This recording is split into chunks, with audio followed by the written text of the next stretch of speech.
reform yan. So, nandiyan talaga yung may mandate talaga yung sa amusement board or yung IGO nila to conduct these raids.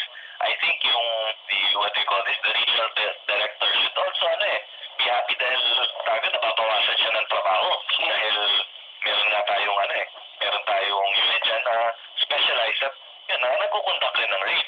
Nakabanggit din po ba ng IGO na sa mga project sila, kailangan mag-coordinate sila kahit nalaan sa chief of police o provincial o city director o kaya sa regional director po? Actually, pwede mag-coordinate but ang ano nga yan ang idea niyan is paano nga, parang yan, check and balance dahil kumbaga, kung mag-coordinate ka with sa local police force, baka ma-tip off rin yung yung operator niya, di ba? Kaya that's why the administrative order was signed. It was especially designed para maging check and balance ng local police. Baka kaya nagreklamo yung mga ibang sectors natin dahil ayaw nila na may check and balance. As a rule, you can opt not to coordinate with the local unit because para nga to check them also kung meron silang pinoprotektahan or what.